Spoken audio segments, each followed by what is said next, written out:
లేకపోతే ప్రాబ్లం అవుతుంది అనేసి మనం మాన్యువల్గానే కంట్రోల్ చేసుకుంటాం. ఇప్పుడు దీన్ని ఫుల్ ఎఫ్ఆర్ఎల్ ఉంటుంది కదా 212 ఆ ఎఫ్ఆర్ఎల్ కంటే ఎక్కువ వస్తేనే ఆటోమేటిక్గా కిందకు పోయేటట్టు పెట్టరా? అట్లేదు యాక్చువల్గా అది పెట్టుకోవాలంటే సైఫన్ స్పిల్ వ్యాన్ ఉంటుంది సార్, అది ఫారిన్లో ఉంది. అది ఏమవుతుందంటే ఆ లెవెల్ రాగానే ఆటోమేటిక్గా వాటర్ దానిలోకి ఎక్సైట్ అవుతుంది సార్, సైఫన్ స్పిల్ వ్యాన్. అది కొద్దిగా హై మనకి కాస్ట్, కొద్దిగా స్టడీస్ అంటే సాయిల్ని బట్టి కూడా మారుతూ ఉంటుంది. కింద సాయిల్ ఫుల్ రాకీ స్ట్రేట్ ఉందంటే మనం పెట్టుకోవడానికి అవకాశం ఉంది. ఇన్ కేస్ మనకి ఇక్కడ ఇంత డిశ్చార్జ్ మనం కంప్లీట్ చేయలేమనుకుంటే దానికి వెళ్తాం సార్. మనం ఇంత డిశ్చార్జ్ వదులుకోవాలనే కెపాసిటీ మనకు ఉంది కాబట్టి మనం ఇది ఎస్టాబ్లిష్ చేసుకుంటాం గేట్స్ డైలీ.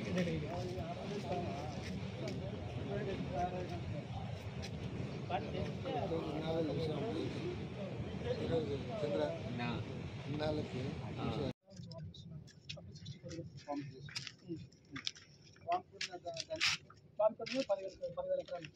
అదేమంటే మెయిన్ కెనాల్స్ కొద్దిగా ఫుల్ ఫర్నిష్ కాలేదు. మెయిన్ కెనాల్స్ కంప్లీట్ అయినాయంటే 10,000 లైట్లోకి వచ్చేస్తుంది. సర్రాసరిగా 25,000 క్యూసెక్స్ అది ఏరియా అంటే ఇది 1.10,000 ఎకర్స్ అంతే. అది 1.06 సార్, 1.6. బట్ ఆ 10,000 ఎకర్స్ ఇక్కడ డెవలప్ అయింది లేదు సార్. కెనాల్స్ వెళ్ళే ప్రాబ్లం వల్ల కొద్దిగా స్టాప్ అయింది సార్. అప్పుడు ఇది కొద్దిగా పర్సూ చేస్తున్నారు. ఇప్పుడు కంప్లీట్ చేసి డిస్ట్రిబ్యూట్ చేసి main canal branches field channels అన్ని కంప్లీట్ చేసేసి నెక్స్ట్ 2 yearsలో మొత్తం కంప్లీట్ చేయాలని తర్వాత 25,000 ఎకర్స్. దాని కూడా సేమ్ ప్రాబ్లం కెనాల్స్. ఇప్పుడు ఎంత ఇక్కడ డెవలప్ అయింది అది కరెక్ట్. అది వేరే చేపల చెరువుకి ఇచ్చినారు నీళ్ళు. దానికి భారతీయ సిమెంట్ మీరు ఇచ్చిన 5 TMC స్టోరేజ్ చేసుకున్నారు. స్టోరేజ్ చేస్తారు. సమ్మర్లో ఏం చేస్తారంటే కిందికి వదులుతారు, అంటే వంకల్లో లోకల్గా ఉంటారు, బోర్వెల్ రీఛార్జ్కు ఉపయోగపడుతుంది అంతే. ఆయకట్టు డైరెక్ట్ ఇచ్చే వెసులుబాటు. ఇప్పుడు ఏం చేస్తున్నారంటే ఇంకా కొంచెం అడవిచల్ లోపల అని మెయిన్ కెనాల్ నుంచే గండి కొట్టి మొగమేరులో కనెక్షన్ ఇచ్చి పాపాగ్నిలో వదిలి అక్కడి నుంచి కమలాపురం పాత చెరువు డైవర్షన్ ఆనకట్ట ద్వారా చెరువులు దిగుతాం. ఇప్పుడు కమలాపురంలో ఆల్మోస్ట్ అన్ని చెరువులు మన చదిపిరాల చెరువు కూడా ఉపయోగపడుతుంది. చదిపిరాల కమలాపురం ఆ చెరువులు మన ముంబై ఆక్విడక్ట్ అది కంప్లీట్ అయిపోయినా మన వేంపల్లి వరకు కూడా ఆ వాటర్ ఫుల్ ఇన్ఫ్లో ఎంత ఉంది ఇప్పుడు. వర్షాలు ఉంటేనే ఇంట్లో వస్తుంది. ఎన్ని చోట్ల వర్షాలు ఉన్నప్పుడు వస్తుంది, లేదంటే అక్కడ నుంచి రావాలి. అవుట్లోకి ఎంత, ఇన్ఫ్లో కెపాసిటీ ఎంత? మనకు యాక్చువల్గా 30,000 క్యూసెక్స్ 30.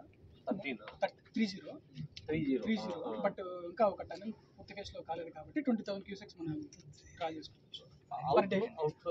అవుట్ఫ్లో మనకు అంటే మనం ఇచ్చేది మనకి main canal GNSS main canal outflow ఎంత? 6,000 క్యూసెక్స్ మనకి ఇవ్వచ్చు. 6,000 ఇది ఇవ్వచ్చు. మనకు 2,88,000 క్యూసెక్స్ ఇవ్వచ్చు.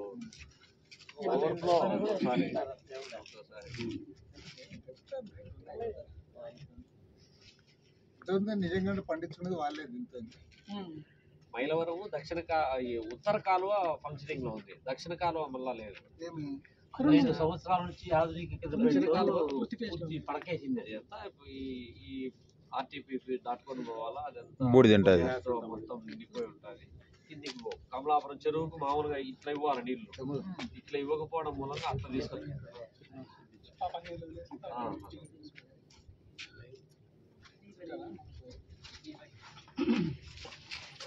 ఇది కాదు.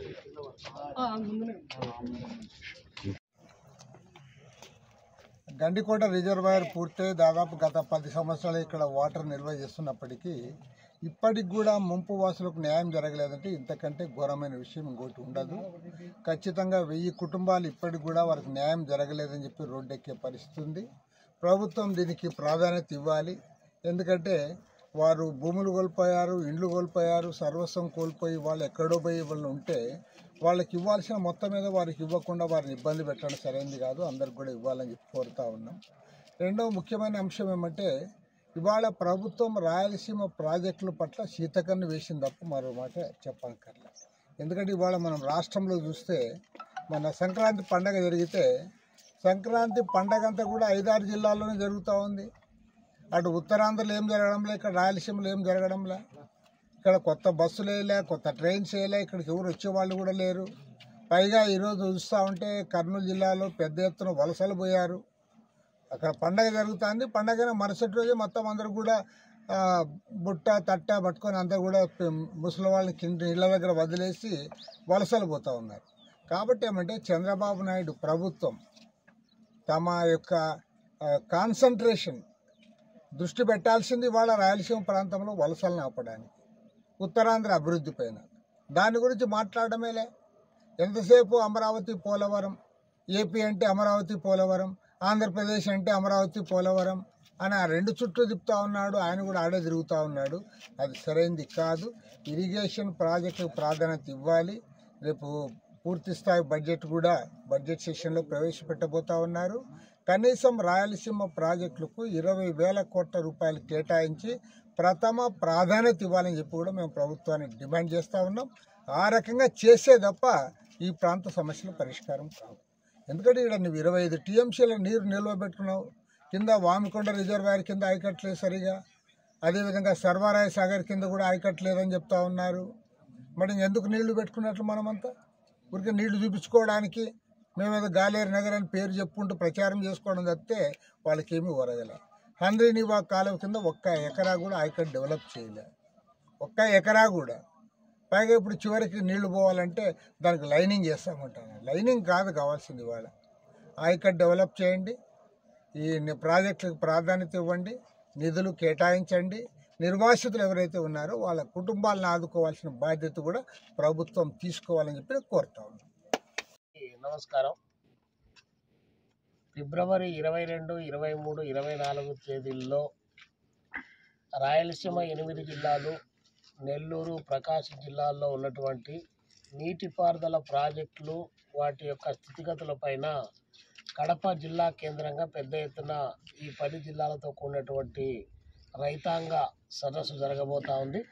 ఈ నేపథ్యంలో ఇక్కడ గండికోట ప్రాజెక్టు ఎద్దుల ఈశ్వరెడ్డి గారి జలాశయాన్ని పరిశీలన చేయడానికి భారత కమ్యూనిస్ట్ పార్టీ సిపిఐ ప్రతినిధి బృందం, రైతు సంఘం ప్రతినిధి బృందం ఇక్కడికి రావడం జరిగింది. దీన్ని భారత కమ్యూనిస్ట్ పార్టీ సిపిఐ రాష్ట్ర కార్యదర్శి కమ్మేడి కె రామకృష్ణ గారు దీన్ని లీడ్ చేస్తూ ఉన్నారు. ఈ నేపథ్యంలో రాష్ట్ర ప్రభుత్వానికి విజ్ఞప్తి చేస్తూ ఉన్నాం. దాదాపు దశాబ్ద కాలం అయినా కూడా గండికోటలో ఎప్పటికప్పుడు 10 టీఎంసీలు, 13 టీఎంసీలు, 18 టీఎంసీలు, 20 టీఎంసీలు వాటరు ఎప్పటికప్పుడు నింపుతూ ఉన్నప్పటికీ కూడా అన్నీ ఉన్నా కూడా అల్లున్నోట్లో సేనే అన్నట్లు ఇక్కడ నుంచి వాటర్ను డిస్ట్రిబ్యూటర్ కెనాల్స్ పూర్తి కాకపోవడం ద్వారా ఈ జిల్లాలో దాదాపు 2,60,000 ఎకరాలు నీళ్లు పారాల్సినటువంటి కడప జిల్లా గుండెకాయ అయినటువంటి గండికోట ప్రాజెక్టు అన్నీ ఉన్నా కూడా రైతాంగానికి, ఈ ప్రాంత ప్రజానికానికి నిరుపయోగంగా ఉన్నటువంటి పరిస్థితి కళ్ళ ముందు కనిపిస్తూ ఉంది. ఈ సందర్భంగా రాష్ట్ర ప్రభుత్వానికి, రాష్ట్ర ముఖ్యమంత్రి చంద్రబాబు నాయుడు గారికి మేము విజ్ఞప్తి చేస్తూ ఉన్నాం. ప్రయారిటీ లిస్టులో పోలవరం ప్రాజెక్టు, అదేవిధంగా అమరావతి అని చెప్తా ఉన్నారు. అది మంచిదే, రాష్ట్రానికి వరప్రసాద్ అని. కానీ అట్ దట్ సేమ్ టైం ఇక్కడ రాయలసీమలో, అదేవిధంగా వెనకబడ్డటువంటి కరువు ప్రాంతానికి గురవుతున్నటువంటి కడప జిల్లా లాంటి ప్రాంతాల్లో, రాయలసీమలో ఈ ప్రాజెక్టులు చిన్న పెద్ద ప్రాజెక్టులు తక్కువ ఖర్చుతో డబ్బులు ఎక్కువ కేటాయించి వీటిని పూర్తి చేయడం ద్వారా జిల్లాకు 80 టీఎంసీలు, 90 టీఎంసీలు, 100 టీఎంసీలతో పెద్ద ఎత్తున రాయలసీమను సస్యశ్యామలం చేయడానికి అవకాశం ఉంటుంది. కాబట్టి ప్రభుత్వం రేపు మార్చిలో ప్రవేశపెట్టినటువంటి బడ్జెట్లో డబ్బులు కేటాయించి ఇక్కడ ఈ వాటర్ని అంతా కూడా సఫిషియెంట్గా ఈ జిల్లా ప్రజానికం వాడుకునే పద్ధతిలో చర్యలు తీసుకోవాలని చెప్పేసి ఈ సందర్భంగా డిమాండ్ చేస్తూ ఉన్నాం.